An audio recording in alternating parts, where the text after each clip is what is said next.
Voilà. Baignos Canada beto, betke awa bubia na kati ya Colfax, na kati ya ville ya Denver, na pange beto, mais sangolo, ya me kuzwa moyen, ya kuluta ndile yani, ya me fungula ndile yani, ya me tala clair, bubia bet mettre la reportage, bet me salbeno, ya kena ba client kena kuizaka, ya kena ba bande kena sumba. En tout cas, bubia bet me zoyandi, na kati ya bureau yandi, parce que ah ouais, il y a un salon business yandi. En tout cas, c'est une Congolaise qui a fait ses preuves et aujourd'hui, il y a une team ouverte, il y a besoin de aussi. Ou social mais là, moi ba difficulté, maman Alice fait que na wange, ba difficulté ni wapina, ba difficulté ni ngeme là, si bien ngeme kuma na magasin yange vraiment ngeme indépendante. Est-ce que c'est pas zone ngeme bubiai na kwa salle qui sala mundele. Ngeke kwendiaka ou bien ngeke continuer kana qui salonge ya magasin ngeme cha. Ok papa, qui m'a tête que zabi singé qui bon merci n'a pu poser ma question que vend aussi bien na couper mon papa il y a qu'à aussi moi mayela. Voilà, c'est ce qui est important. Mayela na kuzabi que babisa avec me écoute na boale ya que bisal mo aussi que fatigué baba tout y a l'enda salle que vraiment ngeme se fatigué mbango quoi. Voilà. Avant même âge ngeme lembi déjà. Donc elle impose aussi mon pangi à kaka mayela inke na courage à kusala l'insala. Il y a que magie papa. Voilà. Même la Bible anzozaka faites le premier pas et j'accomplis le reste. Donc ngesi ngeme ça le premier pas nzam qui accomplit toujours yanke aider toujours na pour avancer. Voilà. Donc yanzonza l'homme mangera la sueur de son front. Donc ça veut dire avant que ngenge kudwa il faut ngenge tal que te passe vraiment pour que ngenge kudwa. Donc il faut qu'on se battre, qu'on se donner vraiment la poudre. Facilement, au début c'est pas facile. Au début c'est pas facile, mais il faut vendre la patience. Il faut vendre la patience, qui jouer mingi kaka na kati ya patience. Ngezaba que toute chose au début que vendre facile. Na début vraiment me vendre facile. Pour des clients, pour vendre sur place, que vendre vraiment facile. Il faut que na persévérance et na patience. Donc, au début, vraiment, les clients vendent veille. Je peux venir, je peux vendre parfois 3 4 jours qui me veille. Et puis, je vends na basuki. Et puis, nous avons la beauté avant la coupe de place, il y a facile, ça nous avons ça na place aussi, et puis il faut avoir un bon cœur parce que moment que na baka ki mapango sérieux ngeza avec nzam que na réservé ngé nous me vendre ba salon ba banque nous me pas ba salon une au sérieux j'ai pris les salons c'était comme pour mes propres parents mes propres sœurs nous vendre avec la haine nous vendre avec na ki ti maimbi que non si ba client que na kuiza nous vendre baka ba client ba pang net c'était mes clients à moi je prenais les soins du salon je faisais tout donc j'étais bien avec mes patrons avant. Et du coup, c'était comme une délivrance. Bon, moi, la patronne, moi, c'est cela, tout le monde belle. Bon, il y a un volontaire, il y a parce qu'il y a un malade. Et puis, quand mon enfant a vu ça, il là que moi, vendant la carte de l'insécurité. Et puis, l'enfant m'a fait une surprise. Je bénis Dieu pour mon enfant. Donc, elle me sent une surprise à Kuiza. La caisse, mon bac, mon place, dès que mon côté, nous avons déjà un salon. Et je commençais mes bandes de salon à mon en tout cas fiet, mais on avait facile, mais on a supporté qu'on vienne battre client. S'il y a quelqu'un qui a moi c'est pas que toujours la patience, et puis il faut avoir la volonté. Et puis il faut avoir aussi don yangé. Ngeke natala si kim ke don yangé vraiment que ça ngenge zola mbangé tal que facile mon ngeke adapter na ya. Donc on va na vingila ti mos zole donc au fur et à mesure ma c'est jomo wa client, ma c'est kuizaka et puis il y a vendave facile au début et puis maintenant maman Alice il y a vendave facile au début c'est que betki na sura zone na bapangi benga landa beto na ba eta kaka vraiment faut que kaka na tima comme il est en train d'expliquer maman Alice elle est là si bien nous la kuja aussi que na soko sala façon yandi alors ben na bokila na numéro ya le téléphone en tout cas elle va vous expliquer maintenant na côté amical du gouvernement par exemple que kim na kata États-Unis quoi pour il y a que vendre vraiment il faut obligatoire au gouvernement ça dit que la salle. Ah oui papa. Est-ce que la couche mikanda il y a vendre pas si ou bien vendre il y a coûté trop cher ou bien est-ce que durer vendre pour que tu agrément na business non papa na compte gouvernement avec la mairie ici na gouvernement Amérique fonge banka clair na ba faut pange sal ba bimi ya kwenda bumba ma faswe ngeke kota clairement mumu banda na business card et puis mumu kwena ba banque ça ba taxe ba simu ID number à partir ya kuna ngeke kwena koto ba banque ça la ba assurance ba ke pesinge license. Donc d'abord pour basuku mo connaître na l'école bakamu le temps oui mufuta aussi mbongo mais avant mo doit diplôme amu ya basuki ni mo fini permettre mo que mo fungula salon. Ah, je crois que il faut préciser bien ba pangela na beto souvent ba inge kuza nouvellement manuku na États-Unis ba penser que nios ki kaka ba ki ramasser mbongo na ko ramasser mais maman Alice ki na zonza beto que non yan kwenda na l'école ya basuki ya me kwenda longo ka fusaba ke sana basuki et kuna ba me pesa ndi certificat ba me pesa diplôme ya basuki et côté en kuza fugula maintenant salon ya basuki maintenant ya me pas na salon basuki est-ce que ba différence vandaka na basuki ya boala na basuki ya bacha kwaku est-ce que différence vanda ndenge vani kwa l'école? Non papa, différence que vanda ve awa kima na l'Amérique nge lend ku kang même depuis si na boala singe zaba ku kang mais awa il faut que nge vendre na diplôme. Voilà. Donc, qui me poussait que nous avons l'école parce que diplôme, c'est pas parce que nous avons fait aucun en Afrique, c'est parce que pour qu'on ait un diplôme, il faut que porte place, il faut que pas basé à cours, à l'école. Donc, nous avons que basé sur diplôme ni ina. C'est là que nous pouvons dans l'école, nous avons un diplôme. Sinon que nous banda kanga na l'Afrique, nous avons déjà kanga suki. Donc, nous avons un diplôme ni a pesa mun maintenant ngolo ya ko sala business card na kubaka ID number tout. Voilà. Donc il n'y a que si moun ke na sata kusala ya me contacter munu muke a munu en tout cas mu rezola si kaka na munu bet nyos me kuiza wa inke na force ya ko a ko réussir yandi avancer yandi sala. Donc c'est ça. Ben que la beto na Global TV régional, notre chaîne YouTube, ou bien bet que na maman Alice, alors bapange beto bas africains, bas congolais à Brazzaville, à RDC, bas angolais, bas centrafricains, tout le monde banga la beto na chaîne beto Global TV, beto soutenir ceux là beto, c'est comme ça, la main dans la main. Bien que tala bas arabes que kwenda na sika bas arabes. Bas indiens que kwenda na sika bas indiens. Bubiai bet que na magasin, bet moi aussi ben mettre na reportage, nyos que le Hawaii bet que sur l'Afrique. Magasin bet musi yaw ya kila awa na Denver Colorado même si avant ngeke na luta na truck même si ngeke na luta na avion ngeme sa la scale awa na Denver à Bokila bakela siki côté magasin maman Alice qui y a référence na Colfax Avenue na benke za toujours. Alors maman Alice nge banda na salon ya coiffure ngeme kumati na kati ya magasin maintenant beti on sort kuzaba na kati ya magasin babili ya kulwa kele beti la sac babili les africains wa côté ngeke zoya ou na kuitula na kati ya magasin. Ok papa. Basa ke babilele muke sumbaya muke kwenda sur place parfois muke kwenda New York parfois muke filisa na Chine parfois en tout cas muke fait ça partout moi ba commande babi muke kuiza babi makudi yaki katana na Afrique na Cameroun yaki kuiza na ba conteneur. Et puis il y a que na babante aussi ni fungula ba magasin ba aussi nene ba yeme comme na mantoile que livré que beto. Voilà. Donc ni ba que livré que mon ba madia ba saksaka ba mbisi kuyuma ba kwanga ba fufu ba makayabu mafuta ngasi ba safu ba fumbu ba ngani ni ba mke livré que mon ya. Voilà. Donc les que cuisine façon ina ngeme tulia ou na ba conteneur na camion ba delivery ba me cuisine bikilinga na kati ya magasin munya en kati ya magasin me football me football camion ke na taba bima c'est ça. OK, en tout cas betu ce que na wa façon maman Alice qui a expliqué betu na pange betu ba kento singeme tal que non que na bongadi ave na kwen sala ngele nda contacter pange betu en tout cas il y a une vraie ouverte il y a la qui bandila nyosto.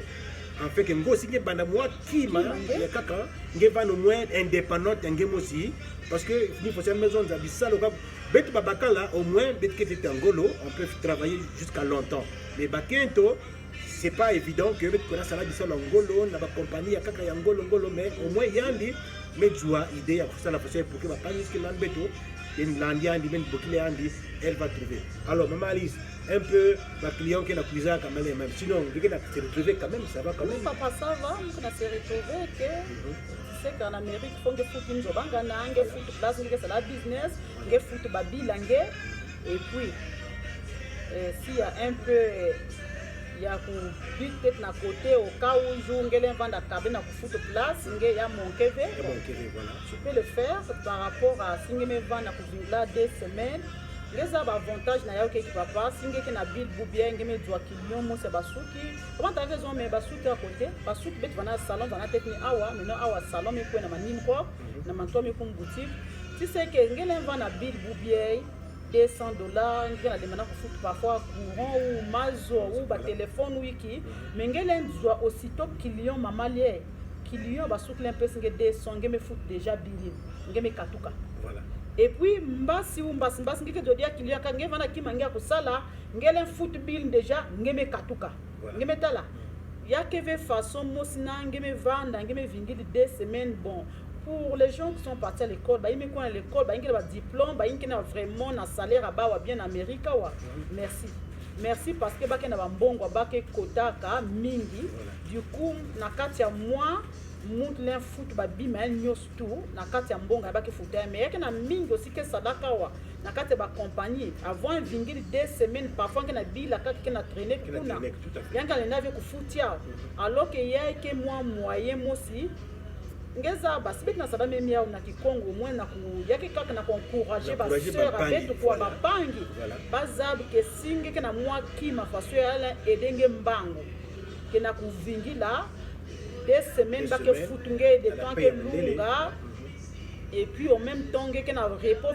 vraiment ya que vraiment passe ya que quand on encourager ba sœur quoi na ba sœur ngimeta ke nzuta ngeka ko fatiguer ngela sauce moi endroit ngeme kwenda même si nge ko salve basuki ngela fungul moi ki mange ngela sauce moi dans endroit que moi ba local ya nani ya moins cher et puis avant de faire local, il faut vendre sur déjà peut-être na membre mikanda.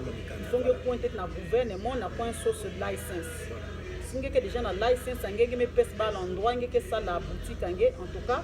Vous avez bande fiat, vous avez tala na l'aide en Zambie qui mangue que augmenter. Et surtout si vous avez na tima imbi, ou surtout si vous avez na tima ngé propre, tu vois que toutes les choses avancent. Voilà. Toutes ces choses avancent vraiment quand il faut soit timangé, il faut soit qu'on a timangé pour vendre bien à Babantou. Ça c'est le dit de maman Alice. Alors maman Alice peut être moi c'est gratuit. Bon, la différence pour que tu là ba maman na ba sœur que tu as kanga ba sœur awa. Ba sœur qui est l'Afrique, na ba sœur qui a quoi ba modèle je veux dire. Ba modèle à l'Afrique là quoi. La différence ba prix ni wapina.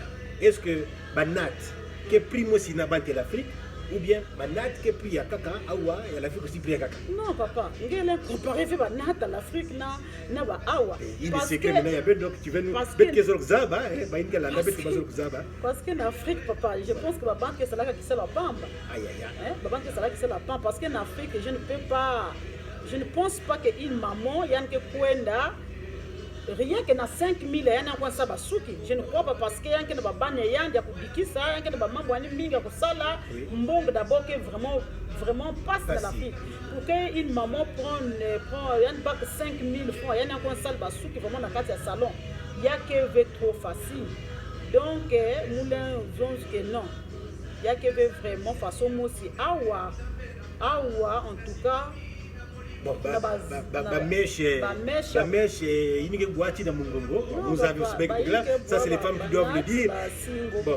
Bon, single bed, voilà. Single bread. Oui, single bed. Il y a un taxé que single bread. Par exemple, la prix à boire. Non, papa. Vous tout pouvez n'avoir boire parce que nous avons un gars 5000 d'abord. Monte l'IPS vraiment facile et mon abonnement pour ça parce que alors que awa monte l'IPS valeur il y a 100 000, il y a la fille, il y a boire na yitu mosi. Voilà. 100 000 francs. Président ni mungera sa kuzaba na valeur ya bon ya awa single bread là les mamans savent ce que je parle là single bread une technicienne single bread awa muntu que vend yan me basi singe $200 me pesinge alors que $200 que 100 000 en Afrique une personne peut-être il y a vendre qu'un ministre, même qu'un ministre, na ministre en Afrique, parce que c'est 100 000 na baisse na itu vraiment, je ne sais pas. Donc bon, sinon que en tout cas maintenant simple nat, banat papa même il y a nat que moi il y a banat. Je sais qu'il y a qui s'écrit en Kisalwangue, mais les auditeurs hein, bagana talabeto, les téléspectateurs plutôt, bagana talabeto. En tout cas je pense que si on met ça le cas que 6-13 mots que peut se valer à 30 000 en Afrique. Voilà. C'est déjà beaucoup. C'est ça, c'est le savoir hein, qui salue, elle connaît son travail, son métier, alors tout le monde. Maintenant, maman Alice, la catégorie de clients, est-ce que quelqu'un doit être base africaine ou bien quelqu'un base américaine? Non, non, mingi, basuki mingi, awaka base américaine, gelenda compter vena ba africaine. Oui, parce que africaine au un zab que si on base singe $200, yan pesinge na basuki mais alors que 100 000 en Afrique. Donc vaut mieux finir son bon de l'Afrique, il y a ça qui me nene. Vous voyez, donc différence nina. En tout cas, maison c'est que les africains que kanga vi basuki mais pour que baba pesinge 100 000, un que convertir un bon gagnant vous avez pesinge dans l'Afrique. Donc les américains en tout cas que vraiment meilleurs clients fidèles. Les africains ba mingi ba ke fumbani ba madja ya l'Afrique et puis ba ke loata aussi ba ke fumba ba sawa kimo bilele. Les américains ba bazave membre bilele ya na ba saka beti ya ba bazava bima ba aussi na kati ya ba bambolo bayiki niko ba sumba mingi ba patron bayiki mais yayi que ba bimba bas africains mais basuki que bas américains. Voilà.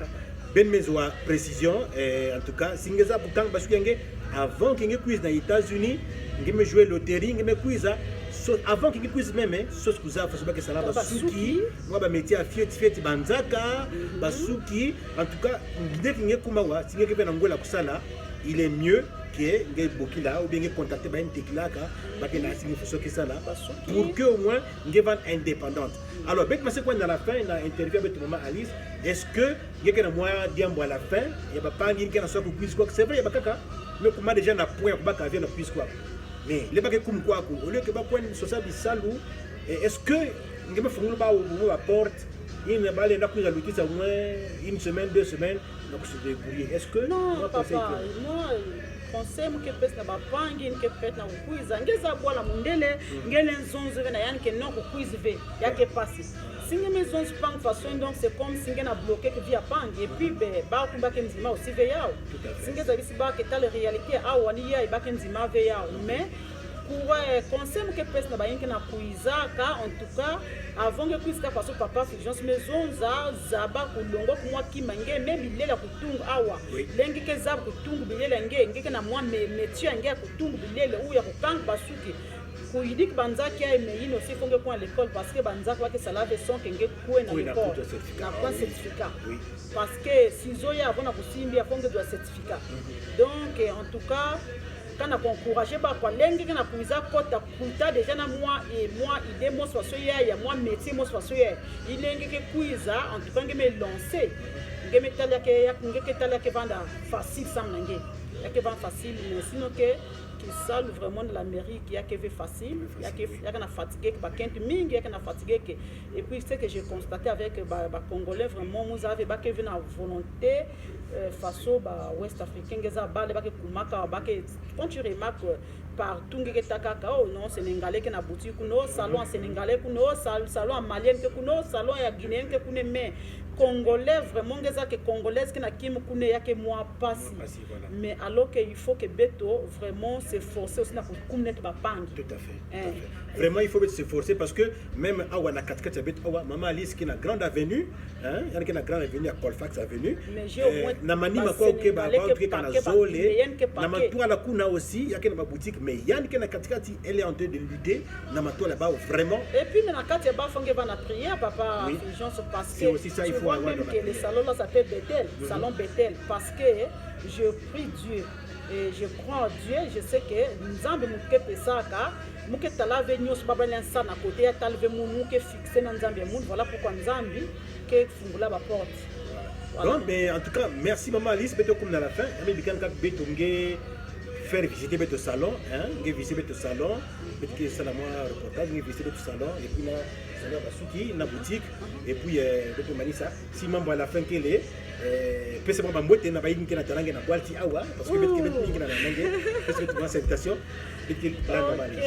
mbote na basera munu inke na l'Afrique una pesa ben mbote mingi vraiment on encourager beno une fois ngeme zwa visa ngeme kuiza en tout cas kuiza nge déjà na force nge ya singeke mona kent ngeke bak na ki kent na ki bakal parce que l'Amérique il faut nge vendre en même temps kent en même temps bakala parce que bête que ça là n'est pas bakal dans l'Amérique ou bakal que veut kent que veut donc tu portes tout donc en même temps ngeke bakal en même temps ngeke kent donc ni na amule zonz beno même peste bambote mingi mbote merci beaucoup na papa Fijos vraiment interview mais si mon façon je ne m'entendais pas ça c'est pas grave c'est ça c'est ça en tout cas merci beaucoup chers téléspectateurs, vous qui nous suivez directement sur Global TV Régional, nous sommes dans la ville de Denver, Colorado. Et si les gens qui Congo na kupes moi ba pango aussi que na kati awa mayela parce que bet len livrer c'est que parce que si mundel mezabia ngé masse pes ba serangé ba conseil à faire donc ba big ba compagnie les ba que landi lingo aussi na manière kaka voilà que les gens il y a kana ki Congo sinon que bet la brosser il y a que fait membre ba américains parce que les américains ba ka quoi ba déjà quoi habitué na kati ya bisalo abao donc les gens viennent en anglais les gens aussi na luputu parce que y a aussi na bas africains qui sont dans luputu balé aussi coin commission ou na ba bantu bas américains facile le monde en sens ya imbi kaka na chose qu'on nuire peut-être place ya pangeza betu ba africains. Alors merci beaucoup, c'était l'ambiance dans le salon Bethel de Maman Alice sur Colfax. Si vous avez des questions, le numéro de téléphone de Maman Alice va être affiché, vous pouvez l'appeler, demander comment elle a fait, elle va vous donner tout l'Amérique ko yinke na sato kusala moi qui m'a me fatigué déjà na kukwenda sala kaki bisala l'Amérique que pasi yinke na sato vraiment me fungulu qui m'a yandi je suis là muke la kisinge wa façon ke kota ngeke basika yinke len sala na ku fungulu qui menge muke ya munu ouverte